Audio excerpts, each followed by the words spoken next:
Ladies and gentlemen, please welcome the President and CEO of the Pro Football Hall of Fame, Mr. Jim Porter.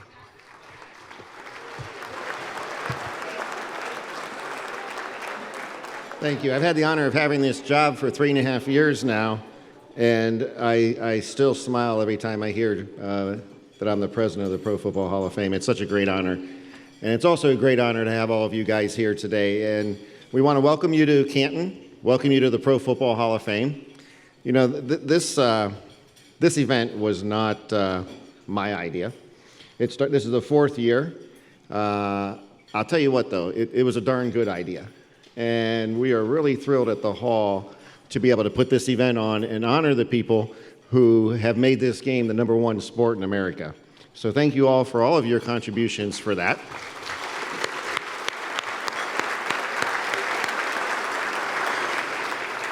Our honorees are not people who search for the limelight, but we're very proud to be able to give it to them today anyways.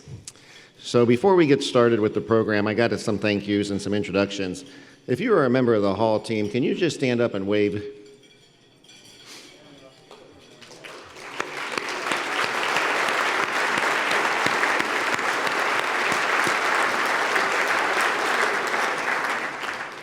This team works very hard all year round. I just like to recognize them anytime I can. I'm a proud member of that team, and thank you all for what you guys do.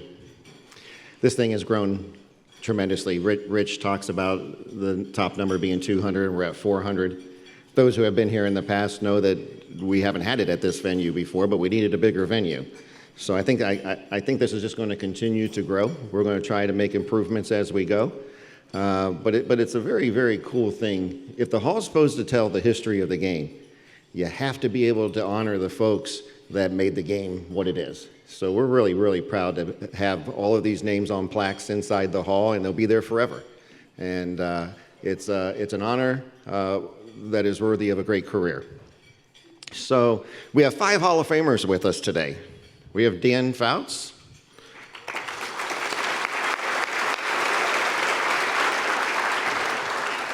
Ron Wolf.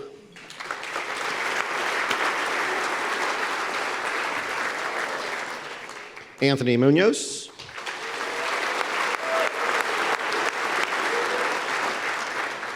Coach Dick Vermeil.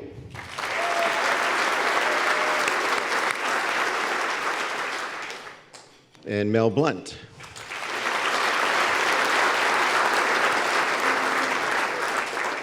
So Rich gave some rules out earlier, what you can and what you cannot take, and Mel didn't like one of the rules. So, sitting next to Mel, he said, you know, it would be very cool if the honorees could take one of those helmets home, have the whole class members sign it, and they'd have something special besides just the award that we're giving away. So we are organizing that. It'll be a little bit complicated because it just came up about 20 minutes ago. But we did get gold markers on their way, so that's good. So when you go out in the honorees, when you go out into the hallway, take with you one of the black helmets because the markers are gold. So take one of the black helmets with you. We're going to have it arranged out there on a table. Ask each of you to sign all of them so that everybody has a helmet of their own. And thank you, Mel, for that great idea.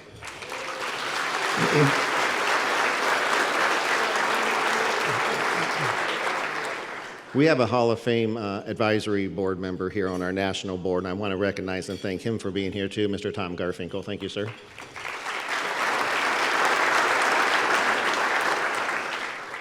If you are, and I know there's several here, if you are a past Awards of Excellence honoree, would you mind standing so we can welcome you also?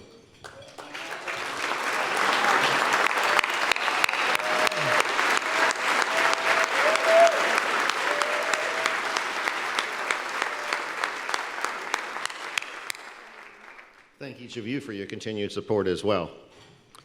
So I got a text last night from one of our teammates at the Hall, and I thought it was appropriate, and it's what I'm going to end with.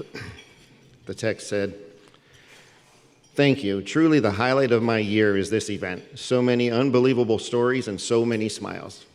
And that's what this is about. Last night, you guys didn't hear from me, you didn't see me. I was in the back of the room, and I just sat back and watched. And it's very cool. Very cool to see the love and camaraderie and friendship that took place last night and has taken place in this room today. And it has truly become not just one of Joe's. Joe was the one who said that the other day, or last night. Not just one of his, but all of us at the hall. It's become one of our favorite events, and thank you for making it that. Have a great time.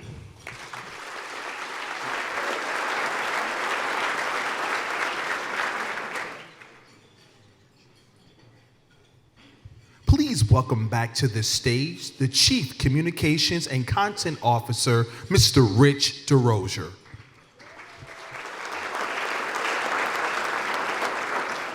Thank you. Jim listed a few people that he wanted to thank. My list is a lot longer, but for your sake, I printed it on the back of the program. And of course, there's omissions. A couple that I mentioned earlier, I mentioned Susan Campbell and the staff here at the Doubletree. We truly could not have done this without them. Listed the Vikings and the Steelers video teams for helping us out with the late request.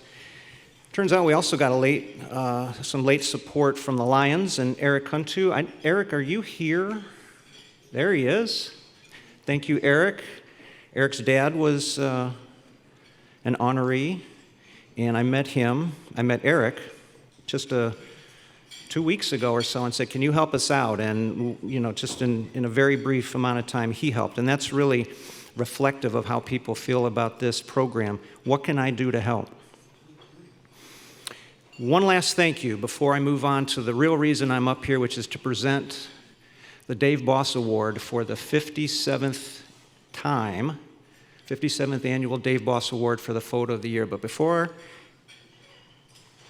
I do that, and hopefully I won't get too choked up doing it, there's one more person that we have to shout out to. All of you all know her. If you bought a ticket, McNally, I saw you give her a hug.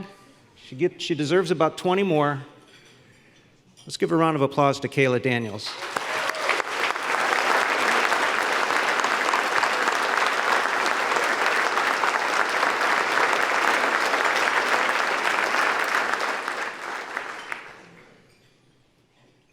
Pro Football Hall of Fame has had the honor of presenting the annual Photo of the Year award now 57 times. I've had the honor of not being a judge, but actually being in the room with the judges as they review the pictures. 1,300 this year. You're about to see the best photo in the eyes of the judges out of 1,300 submissions. Luck. Luck is defined by some as what happens when preparation meets opportunity.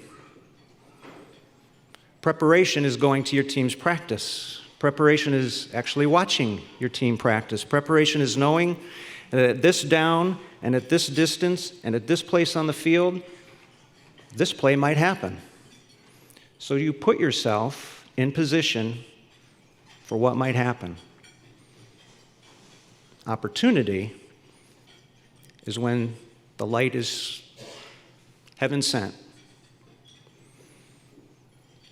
reflecting off the stadium windows, and the play that you think might happen happens. And it all comes together, and you don't freeze. You actually click the shutter. And what happens when that all comes together is this.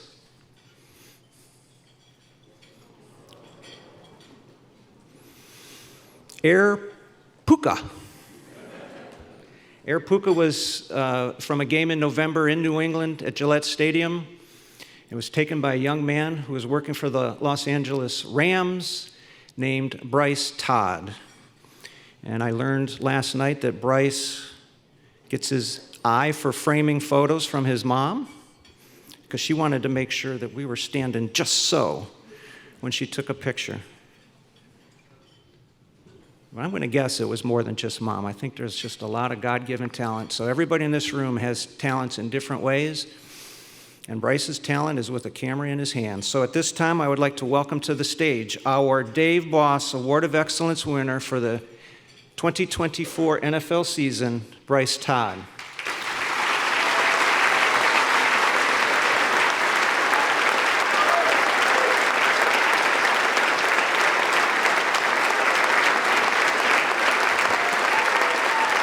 Thank you. Really appreciate it. First and foremost, I want to say this photo is not possible without the great Matthew Stafford over there and Puka Nacua. Like I said, I'm just there preparing for that shot. I've missed 1,000 of those shots to get this shot, so I'm just glad that it was able to happen. I want to thank Robert Kraft and the way he constructed that stadium for the way the sun kind of fell and everything like that. But like Rich said, it's just being prepared and taking advantage of those opportunities. And I'm glad that I can, bring this home to my family, bring this home to the Rams. I want to give a huge shout out to my parents, my grandmas, for being here. Thank you. And I want to give a huge shout out to my brother who couldn't be here, but he's the main reason why I am a photographer. I've been watching him do his thing for a long time, and I want to just follow his footsteps. So I have some bragging rights now because he does not have this award, and I do. But nonetheless, like I said, I just want to give the thanks to him and everybody who supported me over the years. So, and all glory to God, and I'm just ready for what the next journey has for me. So thank you so much.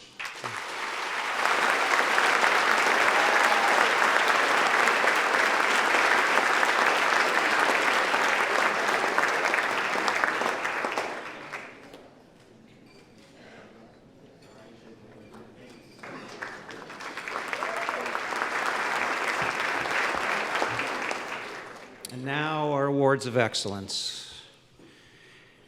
Our MC for today. Remember the all-decade team of the 1980s. Threw for over 43,000 yards, including back-to-back-to-back 4,000-yard seasons. Bless you. University of Oregon grad, third-round draft choice of the Chargers in 1973. He holds every record, passing record that the Chargers have on their books. And all you Bengals fans, you know that if it wasn't negative 92 degrees, y'all are losing that AFC Championship game. Asked Dan in 2002 if he would MC this event because we thought he would just add to it. He knew a lot of the people that we were going to be celebrating. He could tell personal stories. And like the event itself, not sure we knew what we had because we had the right person in the right role. He loved it. We loved having him. He said, "I'll do it as long as you ask me." And I said, "I'm going to ask you until you say no." Ladies and gentlemen, Mr. Dan Fouts.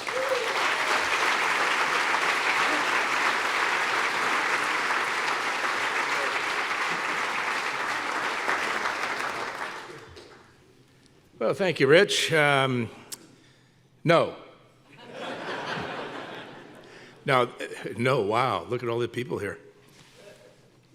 This is why I threw so many interceptions, too. Didn't have these babies. I want to introduce right now just a couple of my favorite guys. My favorite, one of them is my idol. You talked about Matthew Stafford. Matthew, can you stand up for us? Take a bow. Great.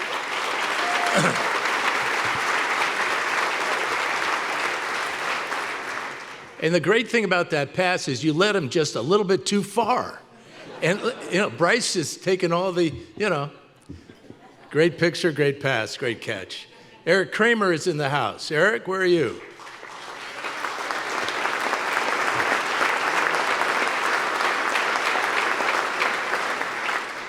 And my childhood idol, who on that cold day threw a lot of spirals, and I didn't. Kenny Anderson's here.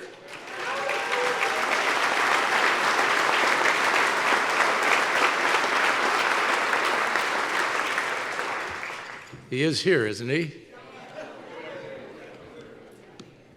Oh, good, Kenny. How you doing?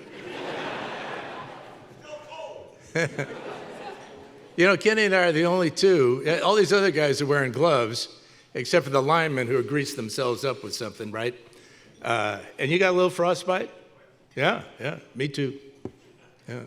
But yours felt a little bit better than mine going to the Super Bowl the next week. Okay. Anyway, this is the 4th Awards of Excellence and that the Hall's invited me, as Rich said. And I'm 4 for 4, and with no interceptions. So that gives me, a perfect passer rating, something that Kenny always had. But we're here in the Doubletree Ballroom for the first time, as we talked about, because this event has grown in popularity and awareness because of you and because of the families that are here. It's just the vibe that you feel of happiness. We talked about smiles earlier. Just to be able to experience finally getting the recognition that you so warmly and so have so earned over the so many years. So I just want to thank you all, and I especially want to thank Jim McNally, who bribed to say that all those big guys are his friends. Photographer of the Year, Bryce Todd, we hope you have many, many more seasons ahead of you in the NFL because your work is absolutely outstanding. For the rest of you today, we will be recognizing 15 individuals who each dedicated decades of their professional lives to the sometimes underappreciated professions of assistant coach, athletic trainer, equipment manager, film and video directors, and PR directors. 15 extraordinarily wonderful careers, thousands of games, countless lifelong memories created through pro football, with one more memorable moment today. The individuals in these 5 categories recognized in the Awards of Excellence, they help prepare their teams on and off the field, at no time thinking about their own accolades. But now we get the opportunity to say thank you for everything they gave to their organization and to the great game of professional football. We talked about the 4 members of the Pro Football Hall of Fame that are already here today, and as this event grows, we will get more gold jackets here so we can all really appreciate what this means and that the Hall of Famers can tell you guys and you gals, thank you for all you have contributed. Our first group of honorees are the assistant coaches, the individuals who carry out the vision of the head coach. Let's hear about their day-to-day responsibilities in this video narrated by Steve Weich of the NFL Network. In the game of football, no one person determines a team's success. And it's perhaps the assistant coaches who exemplify the team mentality best. They are the hands-on leaders on the field and sidelines, in the meeting rooms, and in the locker rooms. And the best of them instill the head coach's vision and nurture a winning culture. Assistant coaches draw the X's and O's, drill the fundamentals, and sharpen every player's edge from rookies to vets. They're the experienced mentors, motivators, peacemakers, and are often the voices of reason. They put in the hours from early morning coaches meetings to afternoon 11-on-11s to late night film sessions. They consistently and constantly pursue improvement. From quality control to the offensive coordinator, an assistant coach's influence is felt with every snap during every game. And while the spotlight might not always be on them, assistant coaches know that it's truly a team game. Now let's meet our 3 coaching honorees. The first one is one of the Steelers' all-time greats, Dick Hoke. Dick was unable to travel to Canton today, but is represented by several members of the Steeler family, obviously, his own family, and including his grandson, Michael Schuster. And we'll see Michael in a short bit. But shortly after his 10-year NFL career as a player, great running back for the Steelers, he was hired in 1972 by Chuck Noll as the running backs coach for the Steelers. He held that position for 35 consecutive seasons, including the team's transition to head coach Bill Cowher in 1992, and is the only former Noll assistant that Cowher retained. No NFL team rushed for more yards than the Steelers in Hoke's tenure, and that included future Hall of Famers Franco Harris and the Bus, Jerome Bettis. Hoke won 5 Super Bowl rings and is a member of the Steelers Hall of Honor. As a player or coach, his career with the Steelers totaled 742 games. Ladies and gentlemen, join me in welcoming his grandson, Michael Schuster.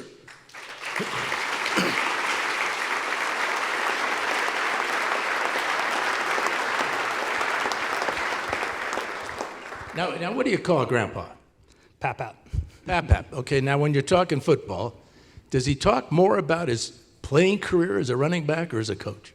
Quite honestly, he doesn't talk a whole bunch about it unless he's asked. I've tried to bounce, being a football coach myself, I've tried to bounce ideas off of him, and he's not understanding the whole RPO thing, so we're working through that. Well, Kenny and I don't understand it either, but what's the option, right, Kenny? Let's throw the ball. So the the Steelers, I mean, great running back, first of all. And how do you explain it to him? Honestly, him watching me growing up, he retired right before I started playing high school football, so I was fortunate enough that he was able to come to a lot of my games. He didn't interject a ton, similar to what Mr. Porter said at the start of the ceremony, is he wasn't much for the limelight. If you asked him something, he'd be willing to give you advice, but other than that, he was a pretty quiet guy and just did his job. You like coaching? I enjoy it, yes. It's in your genes, son. Yeah, I guess I didn't have a choice. He told me not to do it, but... Congratulations. Thank you. Give him our best. All right.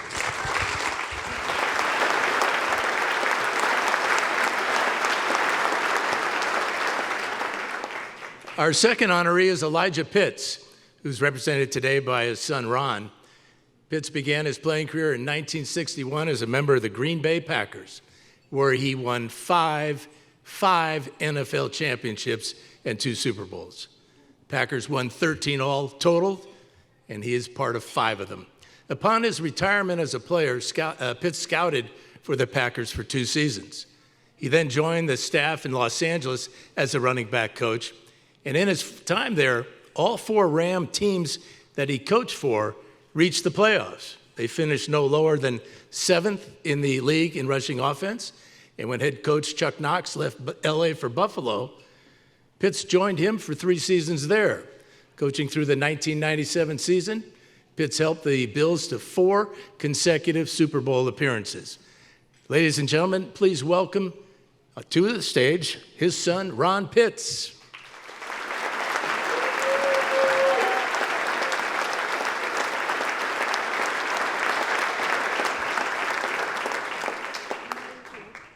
Nice to see you. I brought a friend. This is my mother, Ruth Pitts.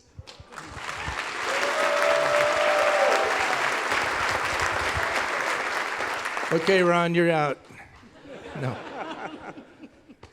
No. Tell me about those championship years, Ruth. Which ones? Green Bay. Green Bay. We'll start with Green Bay. Well, we were, of course, younger then, and really young in the league, really didn't know about how all of this was going to play out. So as it started getting pretty interesting, we got excited.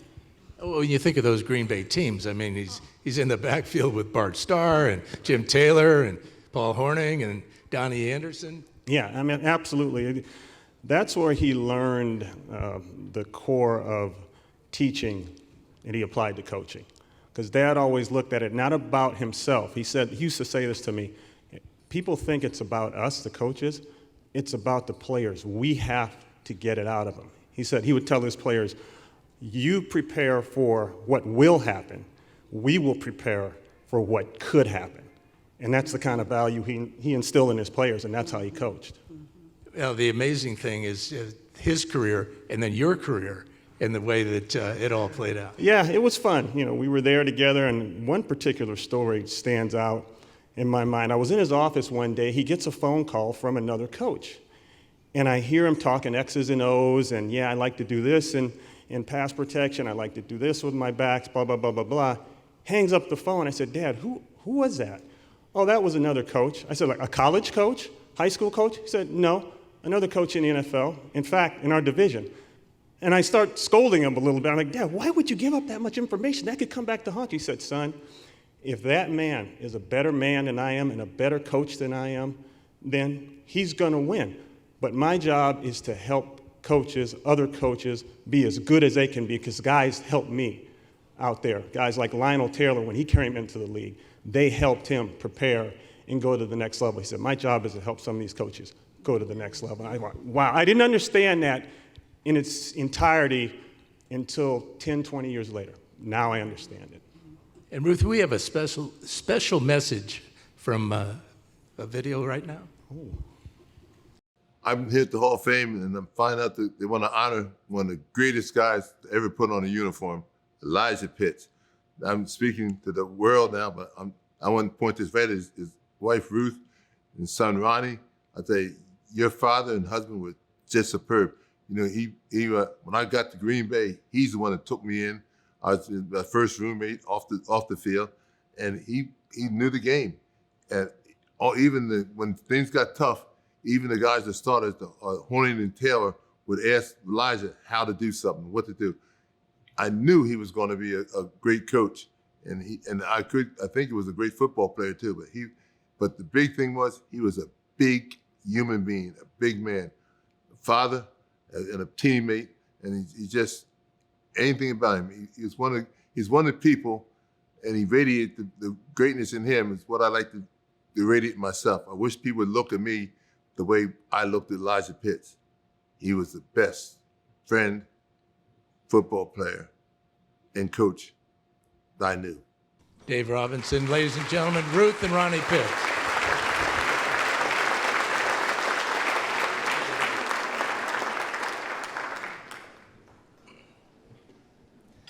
Whew, boy. Our third honoree is Jim McNally, who brought his large entourage of bodyguards to Canton today.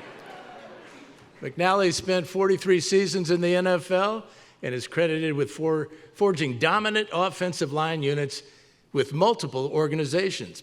After a successful college coaching career from 66 to 79 at several schools, that included helping to rebuild the Marshall University team after the tragic plane crash in 1970. McNally entered the NFL with the Bengals in 1980, stayed in Cincinnati until 94, reaching 2 Super Bowls and mentoring future Hall of Famer Anthony Munoz for all of his 13 years. Stints with Carolina Panthers, the New York Giants, and the Buffalo Bills followed until McNally retired in 2007. Consultancy with the Saints, Jets, Bengals followed until his second retirement. Still active in the game, he helps run coaching clinics and camps nationwide. Ladies and gentlemen, Jim McNally.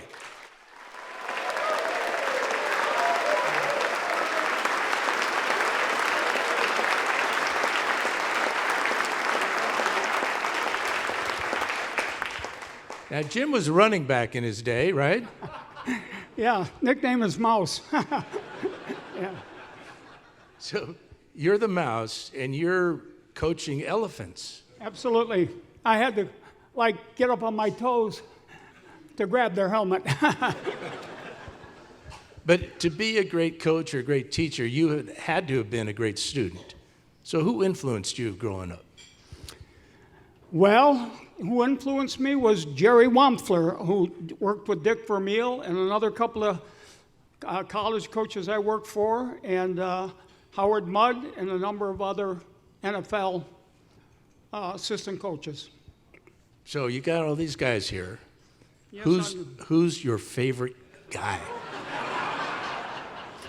Well, what I want to do is the reason I continued coaching and the reason in my heart that these are the people I love, I want all my players to stand up right now. Watch them all.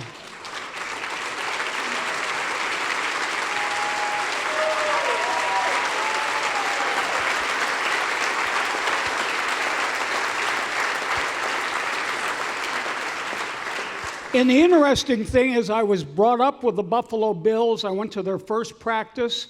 I actually coached for the Bills in not too great a time, but I spent 25 years on and off with the Cincinnati Bengals. So when the people in Buffalo asked me, Coach, aren't you a Bills fan? I said, no, I'm sorry. I'm a Bengals fan. I'm the only Bengals fan in Buffalo.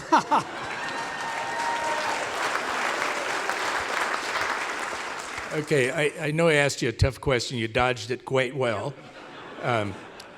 Who is your biggest problem? Oh, All right, we won't do that, Jim. Congratulations. thank you so much. All right.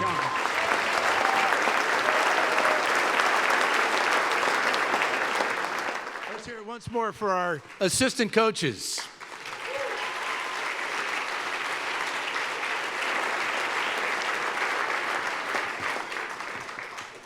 Our second group of honorees is the athletic trainers, the individuals who work tirelessly to help players build and maintain their strength, speed, agility, and endurance.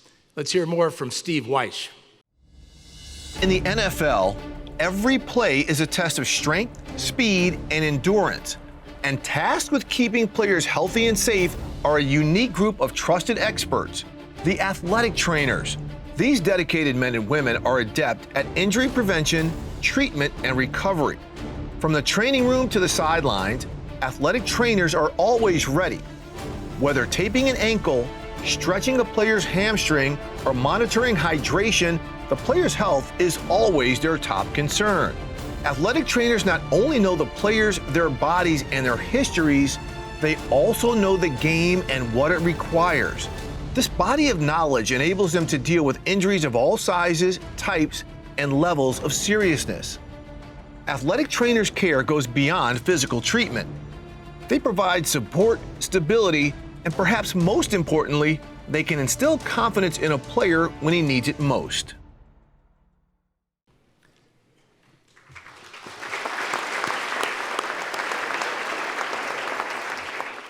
Our first honoree is the late Ed Block. He represented today by Mike O'Shea, a protege and friend of Ed's.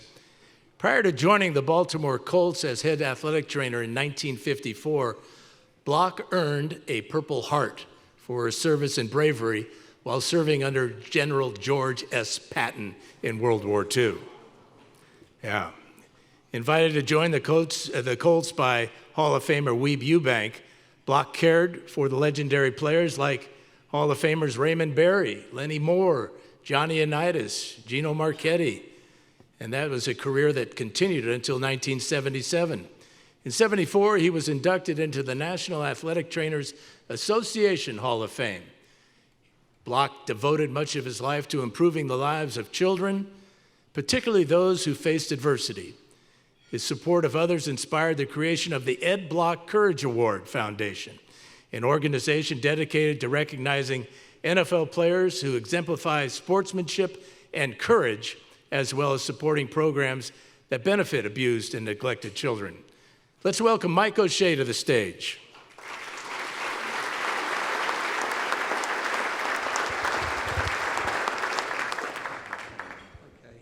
Mike, tell us a little bit more about the Ed Block Award, because every team has one guy that gets that award each year, and it's voted on by the players. Yeah, most of the athletic trainers now and players, they only know Ed Block as the Ed Block Courage Award, but I knew him as an assistant athletic trainer, and I was so blessed. First of all, blessed to be here and represent him, but blessed to work with him.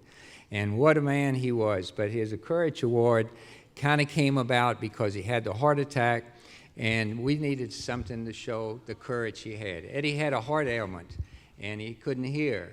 And he was a hero, as you said, a war hero. That's what I think about the most. But Eddie could go on and on about what he did for the Baltimore Colts, not the Indianapolis Colts, the Baltimore Colts. And that's why he's always said, Ed Block of the Baltimore Colts. So to him, courage, and I tell you how much courage he had an ailing heart. And tell you one story.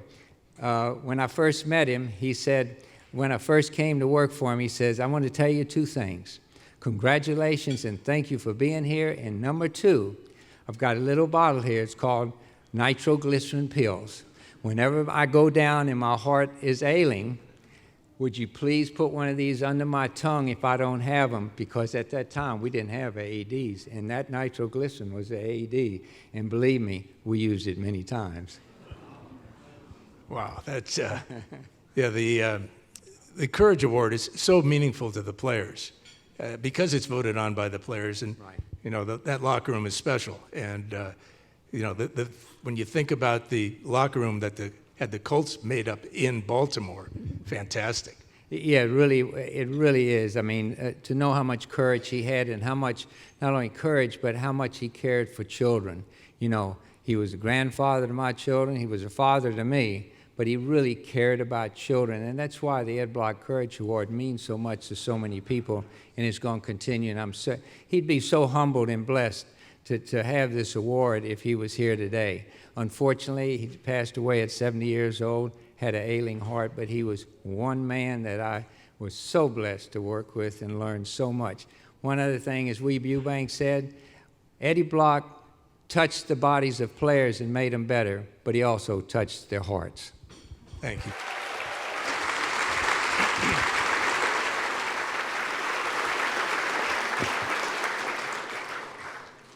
It just keeps getting better and better, doesn't it? This is amazing. Our next honoree is Pepper Burris. Pepper transformed a childhood fascination with athletic logistics and emergency medicine into an extraordinary 42-year NFL career. He began his pro football journey with the New York Jets in 1977 as an assistant athletic trainer. And during his 16 seasons with the Jets, he helped earn the NFL's inaugural Athletic Training Staff of the Year award and played a key role in the emergency care of player Dennis Byrd who suffered that tremendous spinal injury during a ball game. And he contributed with his miraculous recovery. In 1998, he joined the Green Bay Packers as the head athletic trainer, modernizing the team's medical operations. Over 26 seasons in Green Bay, he helped the Packers win 2 Super Bowls and mentored a new generation of sports medicine professionals. He retired as the Packers Director of Sports Medicine. Please join me in welcoming Pepper Burris to the stage.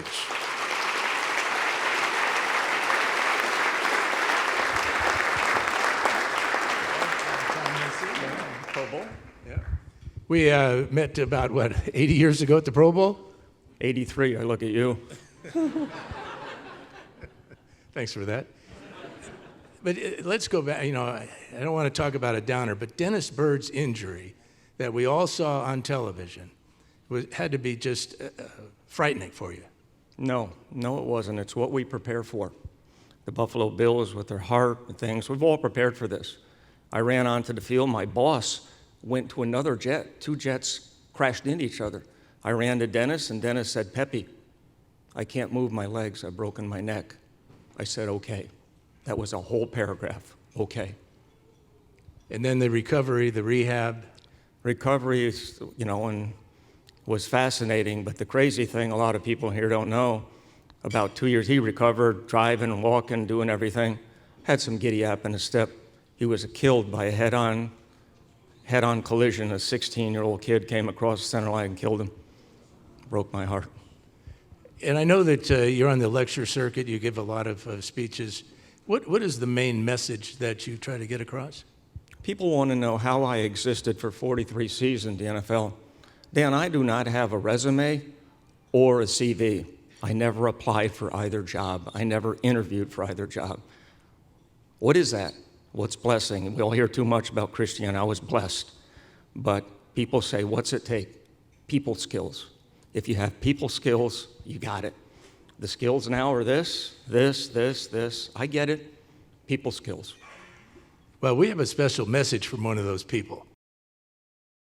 Hey, Pep, congratulations, my friend. I find it interesting that I leave you in Green Bay and I come to the Hall of Fame, and here you are going to be here and get a prestigious award. I just want to be one of the first, if not the first, to say congratulations to you for keeping us healthy, not only for all those years when I played, but up until your retirement. I understand you're moving back to LA. It's going to be a great retirement, my friend. Once again, congratulations.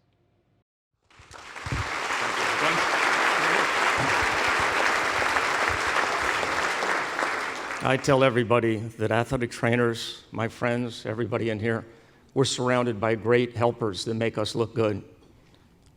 God does the healing, we just do the helping. And Sterling and people, there's too many to thank, but I will thank my son is here, Shane, and the guy that I owe my Green Bay career to, Hall of Famer Ron Wolf. that brought me from the largest NFL city to the smallest. Turned out pretty good. Congratulations, Pep.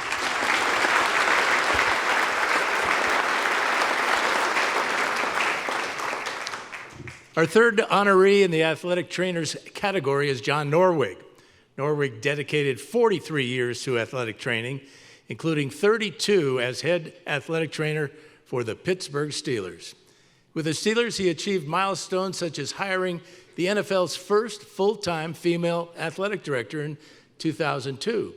He was inducted into the Pennsylvania Athletic Trainers Hall of Fame in 2015, also received the prestigious Fane Kane Memorial Award given annually to the Professional Football Athletic Trainers Society member who best reflects the virtues of a certified athletic trainer and displays the highest level of professionalism. Ladies and gentlemen, John Norwig.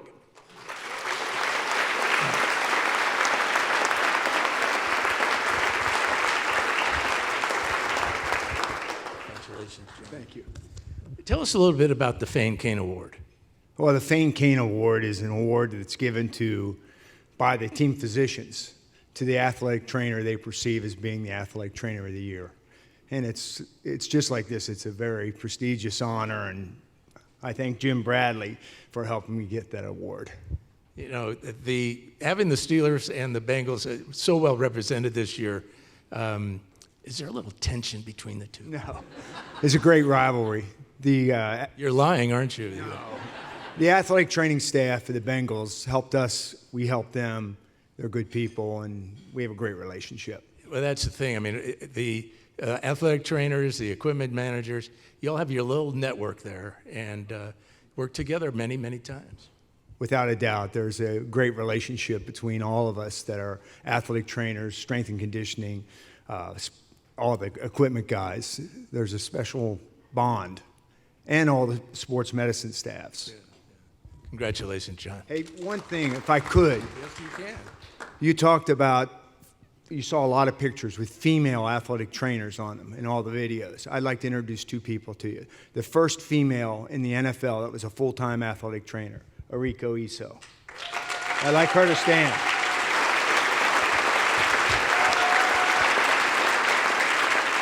And I'd like to introduce the second full-time female athletic trainer in the NFL. Again, a steal, a compliment to Dan Rooney, a compliment to our organization, and a compliment to Bill Cowher. Sonia Roof. Thank you for being here.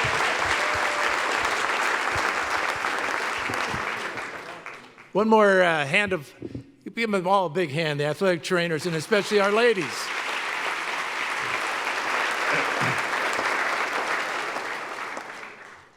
Our next group is the equipment managers. They're the guys who've got to pack and move all the gear a team needs for game day. But as you'll hear from Steve Weiss, they do a whole lot more every day of the week. In a league where audibles often are called, no group of men and women adapt quite like equipment managers and their crews. The NFL Swiss Army knives, equipment managers are precise, reliable, and always ready for anything. Part logistical experts and part tactical tinkerers, they are the epitome of game day preparedness. From determining the correct cleats to fitting helmets and everything in between, equipment managers make sure every piece of gear is prepared perfectly for safety and performance. Typically the first to arrive and the last to leave the facility, equipment managers need to be one step ahead when it comes to planning, packing, and shipping gear across the country, and ever more often, across an ocean. Whether at home or on the road, equipment managers need to carry the right tools for the right jobs that allow them to act swiftly to make in-game adjustments, repairs, and weather-related changes. Every practice and every game, these versatile, adaptable, and essential members of teams are trusted by the players and coaches to maintain the highest levels of attention to detail, strong work ethics, and a deep sense for safety.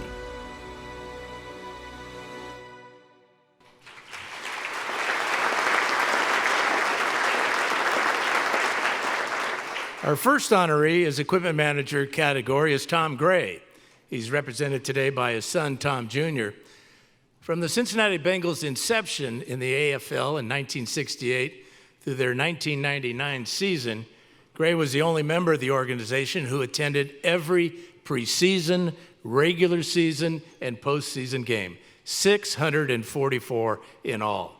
He was instrumental in the Bengals' initial purchase of equipment and operations of the club's equipment room at Wilmington College and Spinney Field, the team's practice facility in Cincinnati.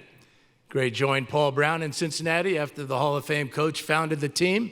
A native of Northeast Ohio, Gray had volunteered with Paul Brown and the Browns over 14 seasons in the 50s and 60s.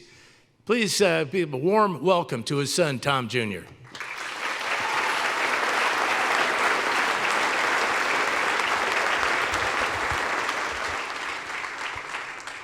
Now, because you're local, can you introduce everybody that's here from? That's a long list. Yeah. So 70 people or so that are. Yeah, about 70. Yes. So, what would Tom say? What would he say? Oh, he'd first of all want to thank all of his friends, but most of all, he'd want to thank the players and the coaches. Those were his best friends. Tell me a little bit about the Who Day. Who are they? Well, the Bengals are Who Day. I don't know where that started. It started when we were in the Super Bowl, I believe, in '81. Remember that game? Oh, Day. Yeah, now I know who Day is. Yeah. Day is them. Yeah, that's right. So, but the great thing about the nickname is it spawned a beverage, I believe, the Who Day beer. Who Day beer, Hootapole. Yes, Yeah. brewed in Cincinnati. Yeah. It was terrible. Well, those are some great years, though, and with Tom and all the things he did for the organization. I worked when I was in high school for the 49ers. My dad was their broadcaster, and one of my jobs was to be a ball boy. Well, part of that was glamorous, but after the game, I would hear from Chico Norton, their equipment manager, dirty stuff on the deck. We had to pick up all the dirty stuff and pack it away. So I understand a little bit about the demands that you probably had to do when you were a kid. I did do that. I was also the visiting clubhouse manager. I did that really just to help him because he didn't have a lot of help. He didn't have any full-time assistants. He did it all by himself. So you could look at the plays the other team is running, then run over to the Bengals side and, oh, no, that's right. Huh? You weren't supposed to talk about that, were you? No, okay. I wasn't. Well, listen, congratulations. Thank you. I just want to say my mom is sitting over there. And Bridget, would you stand up?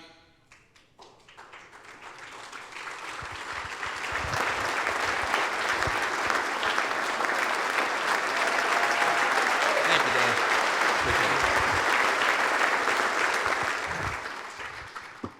Thank you, Bridget, for letting little Tommy come out today and play. Our next honoree is Dennis Ryan. As a teenager, Ryan began his career with the Minnesota Vikings in 1976 as a part-time employee, loading gear that was headed for the team's training camp in Mankato, Minnesota. 1981, he became, get this, the NFL's youngest equipment manager at 21 years old. He still looks like he's 21 years old. He stayed with the organization across 47 seasons, accumulating a streak of 705 consecutive games. He served under 9 of the 10 head coaches in Vikings history, only missing the tenure of Norm Van Brocklin, which was probably a good idea. He's also the 2-time recipient of the Whitey Zimmerman Award, which honors the NFL's Equipment Manager of the Year, 96 and 17. And in 23, the Vikings named their equipment room in Ryan's honor. Please join me in welcoming Dennis Ryan.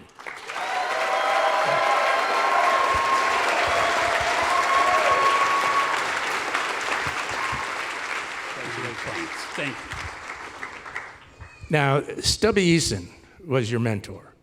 Tell me a little bit about what you learned from Stubby. Well, I learned a lot, but I didn't learn how to delegate. He was a good delegator.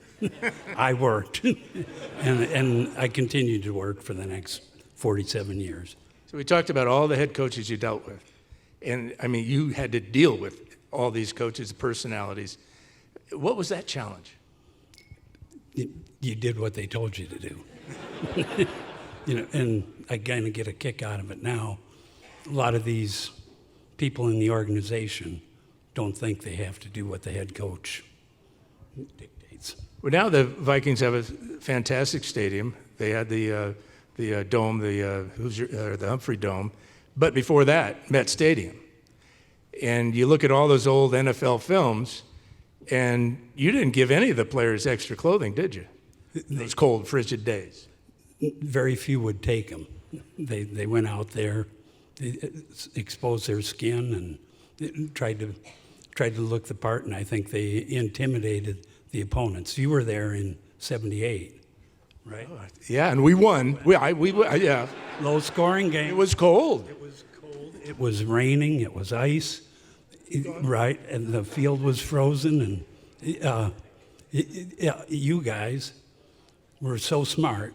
You put the air conditioning on in the clubhouse to acclimate to the outside conditions, and I'm sure that's why you won the game. How did you know about the air conditioner? The visiting clubhouse guy. Well, thanks. I appreciate that memory. I really do. All right, well, Congratulations, Dennis. D-Rye, what's up, brother? How awesome. We both get awards from the Hall of Fame this year. I can't tell you enough how much you meant to my career, the organization. I am so awesome. So happy for you that even though you probably don't want to be celebrated, that you are getting recognized for all the hard work and blood, sweat, and tears you put into this game. You were the best. Your diesel fuel coffee is probably going to kill me 15 years earlier than what I should be going for, but darn, it was worth it sharing those times together. Congratulations, buddy. I love you, and you are the epitome of excellence, so this award fits you perfect.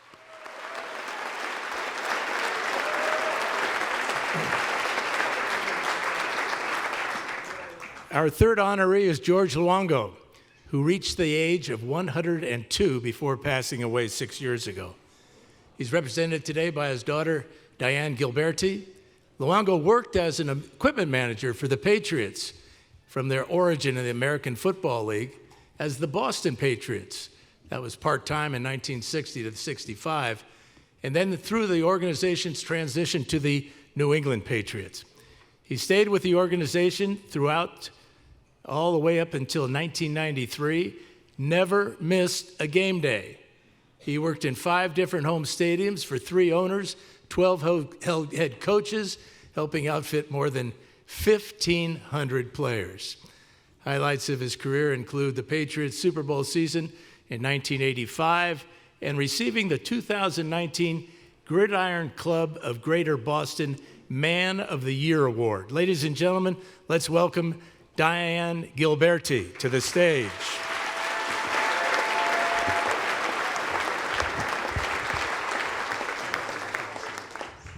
So tell me a little bit about, George and what he meant to the Patriots organization. Well, he meant a lot to them, and they meant a lot to him. He was a man of dedication, hard work, expected it back from his players, from his coaches. It wasn't like work to him. He enjoyed his job so much. Well, the challenges of the different stadiums and He had a lot of challenges with the different stadiums and locker rooms and things that weren't always equipped with what he would want. And the sacrifices that you, as a family. Well, a little, but we were all on board. Mom was on board, and we enjoyed all of it. He was a family man too, though. That was most important to him. Was there one thing unique about those early days that you remember? Not really. It was all so special. Yes, it was all so special. Well, he was a special guy. He was. Thank Loved you very by much. many. Thank you. Congratulations. Thank you.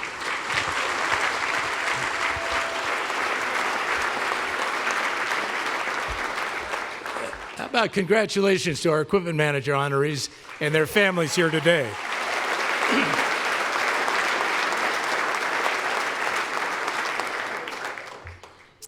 Our next category being recognized today are the film and video directors. Here's Steve Weich to tell us about their contributions to the game. Every great performance begins with preparation, and no one captures the action quite like the video director of an NFL team.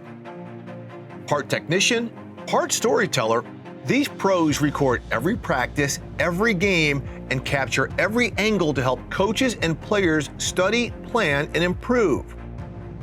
Whether it's Hollywood or Minnesota, it's about the shot, the timing, and the edit. Film and video teams take hours worth of footage and cut it into concise and precise content that finds opponent strengths and weaknesses. This information helps fuel a game plan. There are no second takes. Film and video directors lead crews of shooters, technicians, editors, and assistants with tight deadlines to ensure coaching staffs have their valuable tools. Because in the NFL, as in filmmaking, the right footage tells the story, and the film and video directors are helping to write the scripts for victories. Our first honoree in this category is Larry Clerico, a familiar face to anyone here the first time this category was recognized. Larry accepted the award for the inaugural class member and his mentor, Mickey Dukic. Clerico spent 28 seasons with the Rams, first in Los Angeles as assistant video director, then ascending to video director with the team's move to St. Louis in 1995. During his tenure, Clerico led the club through several technological advances, including the transition to digital format, whatever that is. Prior to moving into pro football, Clerico worked as film manager for UCLA's athletic department. He also received the Billy Dreiber Award for leadership from the NFL in 2019. Ladies and gentlemen, Larry Clerico.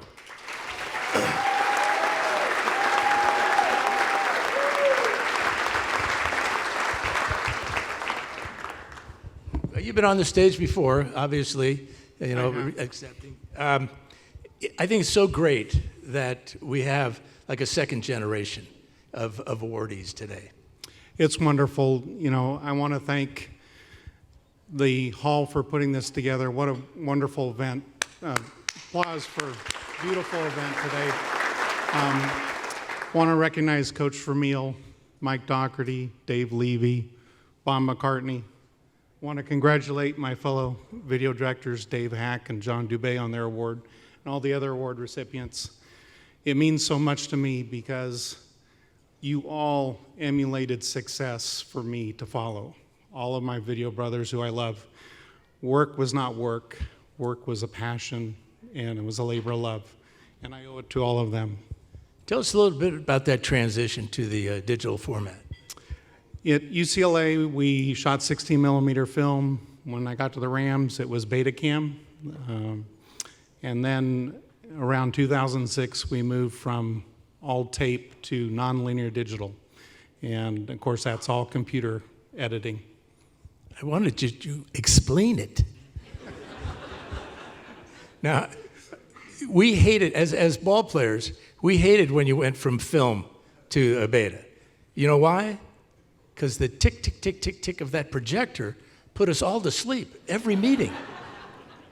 And then they were quiet, and then you could hear guys snoring. It was terrible. I've heard great stories from Mickey. You mentioned Mickey Dukic, who was one of my great mentors. Spent 40 years with the LA Rams. Another mentor, Stan Troutman at UCLA, another 40 years. So blessed to have that. They had funny stories about going through the film back and forth, and some coaches had memorized that, and they'd fall asleep themselves. So it was a great career, and I owe that to many of you here in the audience and those not able to attend today, but I know are here in spirit. Thank you, Larry. Thank you.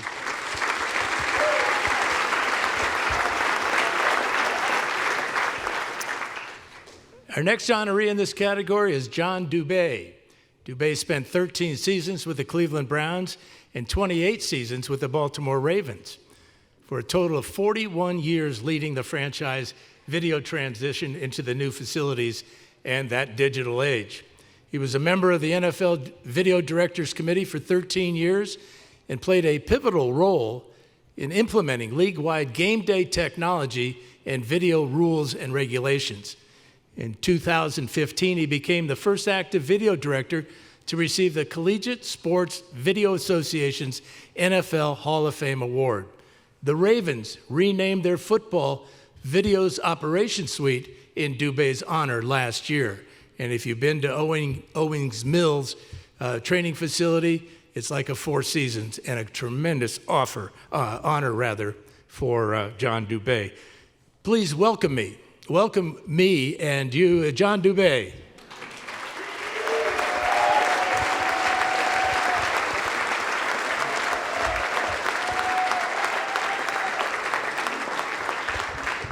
Got a few hoots and hollers out there, John. Yeah. Is it the beard? I don't know. Maybe. I like it. Cool. Thank you. Not quite mature enough to grow one that studly. Tell me a little bit about that transition. We've had a lot of different transitions talking about today, but to go from Cleveland to Baltimore. Yeah, it was definitely different. That was I became the head video guy at that time, but just had to put everything together from scratch. I mean, I first practiced, we didn't even have a team name, or we had white helmets. The Mean Machine is what everybody was calling it. But yeah, it was challenging. And how do you feel about that honor of having that suite named after you? Oh yeah, that was very touching, very appreciated. Yeah. Well, you earned it. Yes. Yes. Yes. Yes, you did. Yes. Thank you, John Dubé. Congratulations, son.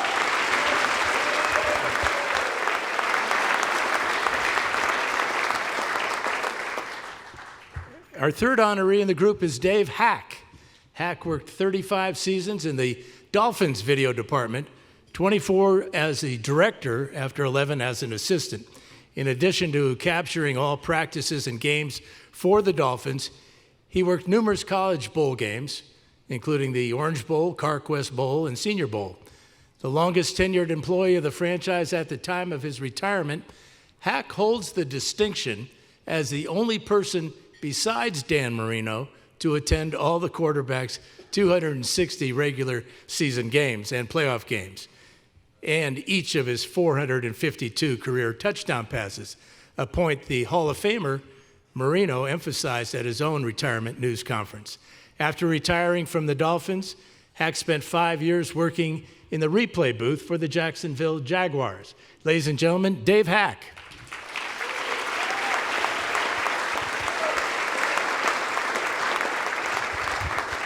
Congratulations, Dave. Thank you very much. Tell me a little bit about the focus that you have to have when you've got a team like the Dolphins with Marino throwing the ball to the Marx Brothers. Before I came up here, I Googled Dan Fouts. That's not the question. You were the #1 passer in the league until another Dan came along.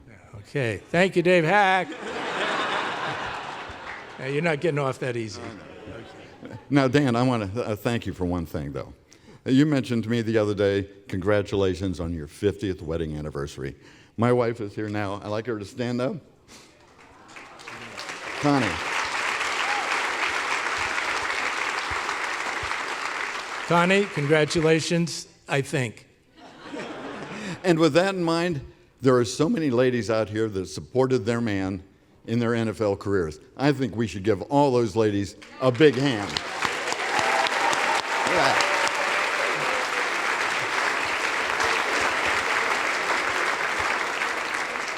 Okay, before I turn over the rest of the program to you, I want to recognize my wife.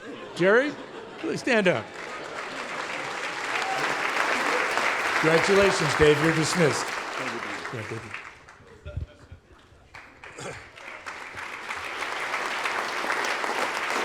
Yeah. You know, there's one in every award ceremony that you just don't know where he is or when he's coming, and there you have it. Congratulations, Connie. 50 years to that man. How about another round of applause for our film and video directors?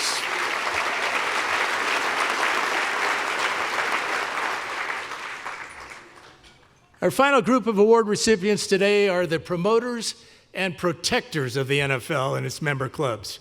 As Steve Weiss tells us, they are the game's diplomats.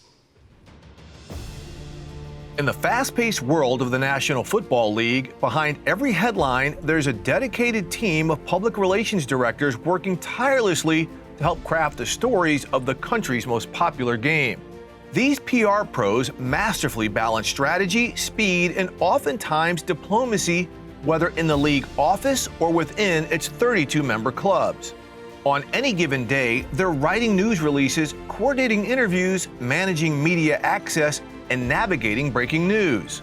While they're shaping narratives, they maintain crucial credibility and trust, carrying out their duties to publicize, promote, and protect. Whether it's training camp or the post-game news conference at the Super Bowl, it's the PR staffs whose determined efforts keep communications clear, accurate, and professional. They are the calm during the chaos, the heartbeat of the headlines, and the trusted voices of the game. Ladies and gentlemen, how about a round of applause for Steve Weiss of the NFL Network? Steve donated his time to record the audio tracks that accompanied today's videos, and also a hand for the production team at Hoover High School, that with the Hall of Fame production staff, they're making this show available on YouTube in the next day or two, as soon as they can find a replacement for the MC. And they will work some magic, so check that out on YouTube. It should be something special. Our first honoree in the PR department is the globetrotter Pete Abitanti. Should be Abitante, he's Italian. Abitanti extended a college summer internship in the late 1970s into a 46-year career in the National Football League. First in communications department, where he learned from NFL PR icons Don Weiss, Joe Hefferman, and Awards of Excellence inaugural class member Joe Brown. He then served as special assistant to Commissioner Roger Goodell.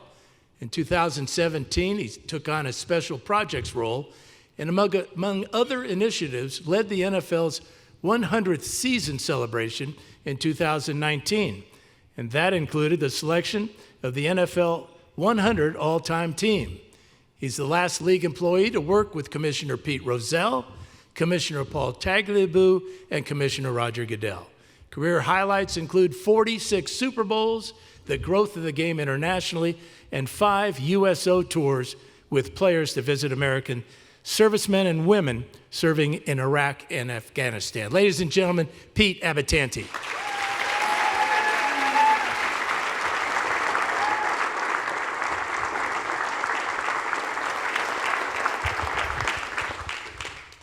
So, Pete, I wish I had stolen some lines from Dave Hack. Well, I'm sure he'll be glad to share later on. But, you know, let's go back to when you were trying to get an internship. Tell me that story, if you would. I was in college. I was in my junior year and thought I had an interest in sports and business. Is there a way to bring them together? So I wrote to every team and league office in New York and got one of the few responses was from the NFL. And how did you feel when you got a response from Pete Rozelle? Well, when you see that upper left-hand corner of the envelope that says National Football League, 410 Park Avenue, it kind of says, whoa, wait a second, something's here.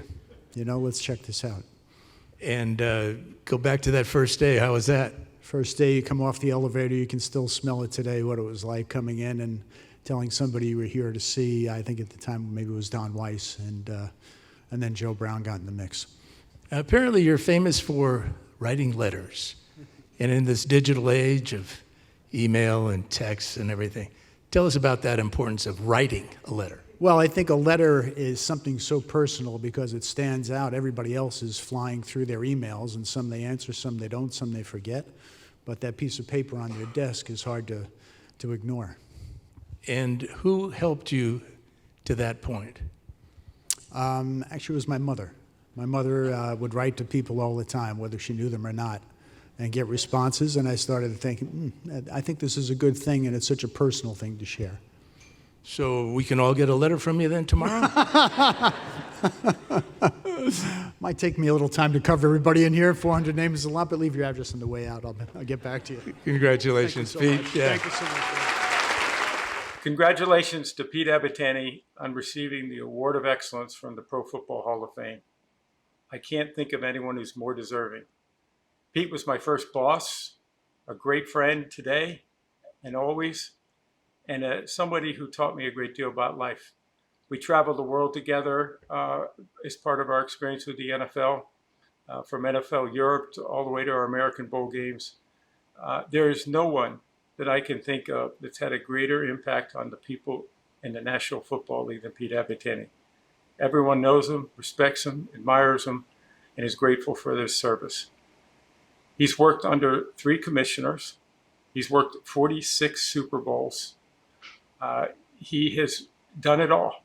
And Pete is certainly deserving of this award. And the impact he has left on our fellow employees will be felt for a lifetime. He is a great mentor. He is someone that is always there for others, teaches everyone about the history of our game, the importance of our game, and understands the values of what the NFL has brought to our fan base on a global basis. Pete, congratulations to you. I couldn't be prouder of you. I couldn't be more grateful for you, and wish you all the best.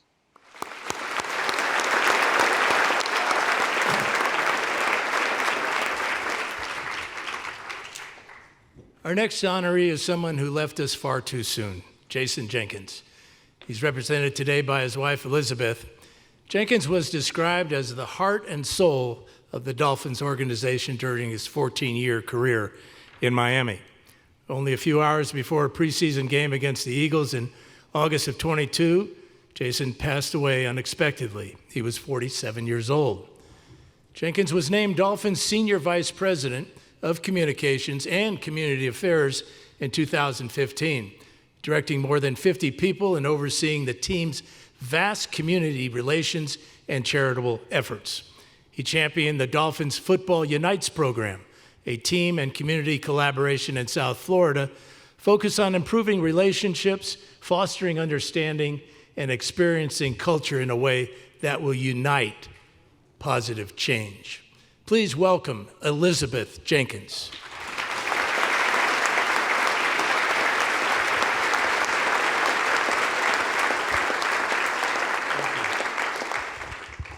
I want to know more about the Dolphins Unites program. Yeah, Football Unites. It was really his passion the last couple of years. It was, I think he believed that people have a lot more in common with each other than people realize. And he really believed that if we could get everybody at the same table and define what that common good is between us, that we could find something together. And so that's really what he did. It was obviously during a season of our country that was really a lot of upheaval. So it was bringing together the police and 5,000 Role Models, which is a youth group of African-American young boys, and sitting together and trying to get them to talk to each other and find that common ground. And, I'm so proud of what he did in our community. Well, we can still need it today, can't we? Yes, definitely. And I would definitely say that the Football Unites has not ended. The Miami Dolphins has continued that program. We still go out there in the community. I currently work for the Dolphins as well on their charity side. So, the mission is still there. We're still doing things. Is there a way all of us can contribute? Yeah, absolutely. I think everyone could go out in their community and reach out to somebody. I believe that servant leadership is something that he truly believed in. It's what we instilled in our kids. We still instill in our kids. Our job is to serve others. And so it's to go out in your community and do that. Thank you so much. Thank you. Elizabeth Jenkins.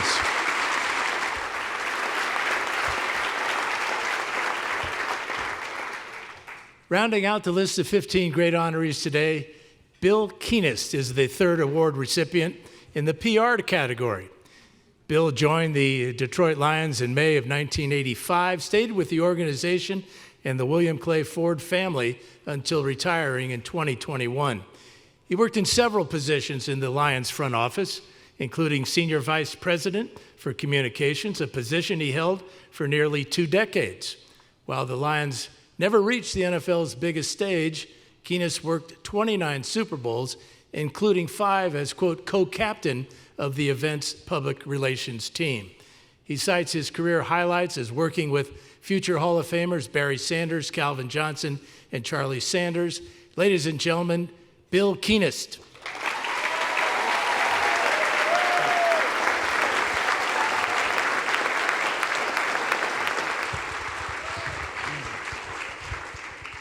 You may have had one of the toughest jobs ever with the Lions because during those years it was not easy. It wasn't, but I'll say this, Dan, to work with the people from our organization in this room that this group represents, there's a special bond between the video guys, the equipment staff, the trainers, the assistant coaches, and the PR staff. And I know Liz mentioned it and others have. I'm honored to be a part of those individuals who live by the servant leadership role. And that's what we were here to do. All of us did it. We served our organization, our coaches, our players, the community. And it was an honor to do that. And it was tough at times on the field, but the people that I worked with, I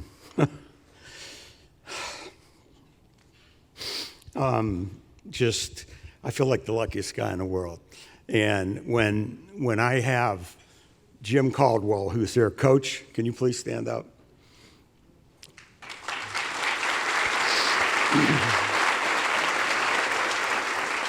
Rod Marinelli, coach, please stand up.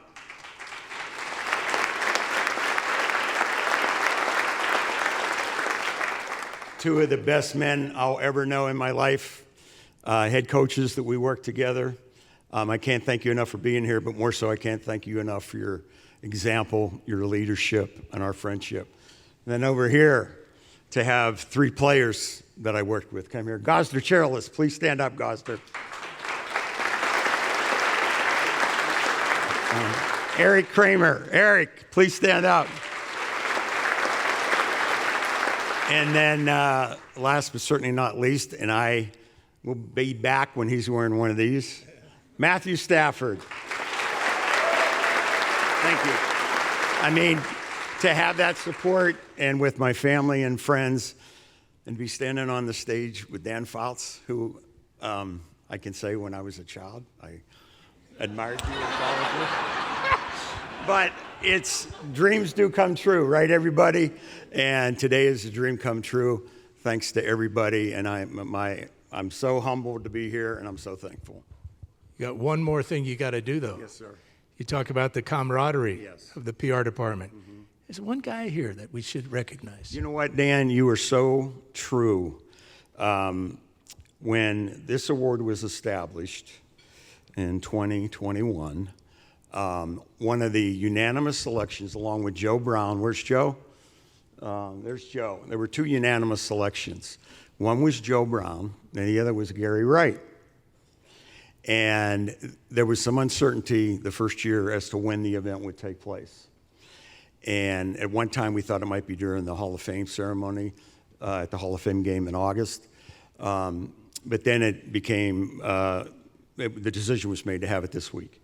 Gary, being the great human being he is, and family man and husband and father, had planned a once-in-a-lifetime family vacation overseas. He couldn't make it. Gary was the other unanimous selection from that year. So Gary deserves his spot in the sun, right? He's the consummate PR professional. Gary was the first PR director ever for the Seattle Seahawks organization. And I know all of us will appreciate this, in the older days of the Hall of Fame, when every inductee would be presented by someone. And Gary was the first PR director, PR professional, selected by a player, Steve Largent, to present him to the Hall of Fame. That speaks to his character, his leadership, his I mean, I'm speechless. He's the best. So save the best for last. Where is he? Come on up, Gary. Come on up, Gary. You want me to stay here? Okay.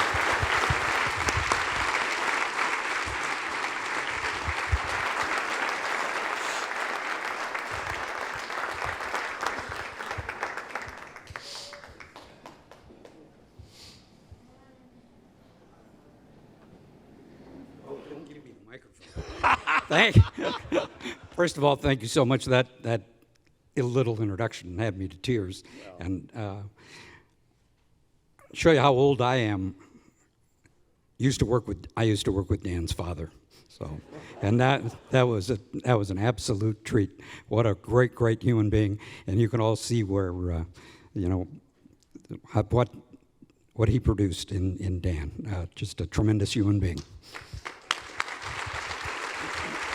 Gary, you have one of the most storied careers in NFL history. I mean, to be with a franchise in its inaugural season, the Seahawks, and to be with them for as long as you were. You've seen tremendous change in our league, and you've certainly seen a lot of change in our PR profession. You know, when we think about when we first started in the league and how different things were. We call them the glory days, the golden era, right? What are some of your fondest memories and reflections of your career? Actually, the fondest memory is I didn't have to deal with social media. No, but you know what?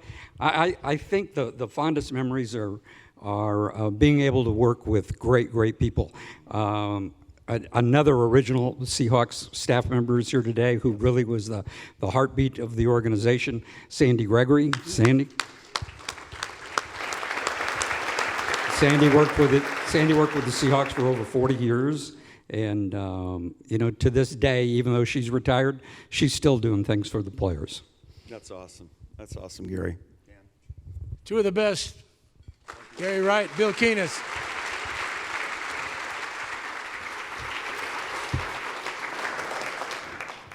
Well, that's it. But I have a few reminders for you. All our recipients and those who accepted on behalf of someone are asked to remain in the ballroom for photos. The first item will be a large group photo right here on the stage. We thank everyone for their attendance and just the feeling in this room, the vibe here, the sacrifices you made to come here to honor your friends and relatives. Let's give yourselves a big round of applause.